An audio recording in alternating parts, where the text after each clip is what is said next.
games in a row here, so my hair continues to recede. But I'm really happy we won again. You know, I can't say enough about our opponent. You know, Jacksonville State, as I told our team, I expect they'll be in the NCAA tournament again this year as they were last year.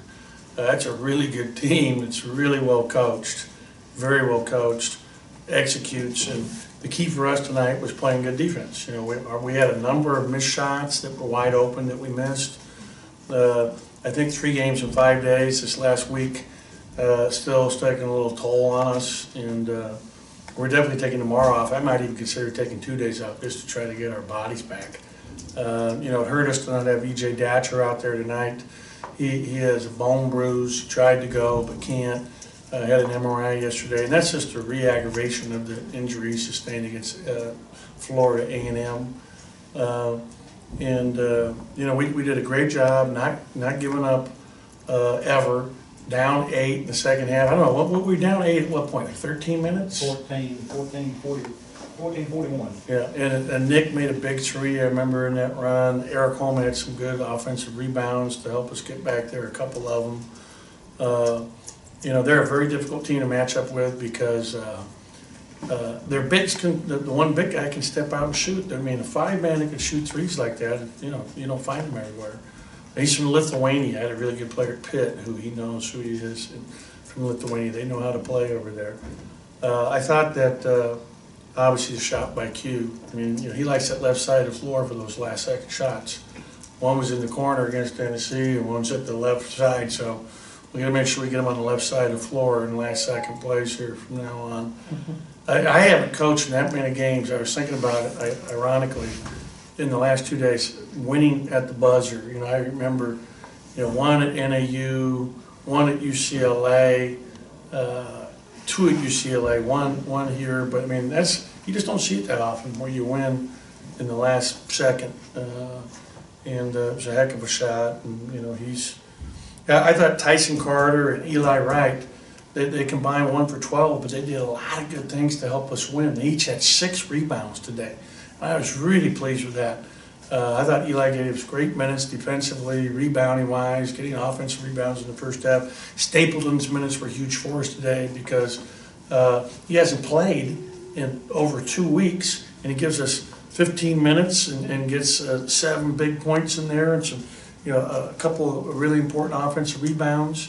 So other guys stepped up, and that's what it takes. And you know, hopefully.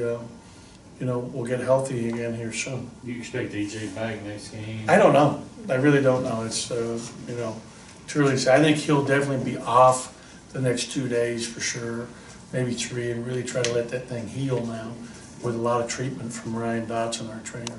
You think Lamar will be back? It remains to be seen. Coach, on the last play there, obviously it worked out for you, but did you consider calling a timeout and running something? You know what? They changed defenses on us, and so they went to a zone and they were running trapping. When we have a tie game like that, I like to let the players decide it. You know what I'm saying? I mean, worst case scenarios, we're probably going to get an overtime game, but that way they don't get to set their defense. They kind of did do the same thing they had done in the previous play. We took a quick shot. I thought it was a little too quick in front of our bench by Tyson there on the previous possession. And I thought we did a great job handling the double team. Threw it up to Eric in the corner. He skipped it all the way diagonally across court, which is where you want to go when teams are trapping, to Tyson. Tyson then passed the ball to Q, and Q made a play. And so I like that. And you could definitely ask that question if we had lost the game. And then I would tell you, yeah, I definitely should have took one. What a moron. But you know, just how I've done it in the past, I like to let them go and let them decide it, and it worked out to our benefit this time. Nick goes 5 for 9. Q goes 6 for 11. Can you just talk about their efficiency from the guard position? Yeah, I mean, they both did a good job tonight. And Q was especially good going to the basket. You know, he had a bunch of finishes. We're playing him at the point right now out of necessity, and he's handling it, attacking, finishing at the rim. Our foul shooting was atrocious, and we've got to get better at that. 5 for 13. You know, if you lose a close game, you look at that stat right and go, oh. But you know, we had 5 blocks, and Abdul had 3 of them. You know, his presence in there defensively is again huge because of his athletic ability, his length, and his toughness. Obviously, you gotta wait probably a little bit longer tonight, but how was Xavier's knee after? You know what, I'm assuming it's fine, okay, but you're right. Going 15 minutes on it, which is about where we wanted him to be in that minute range. We'll see how it reacts tomorrow, but he looked great, he moved out there, I mean, I think he'll be fine, I'm pretty confident now. Any other questions?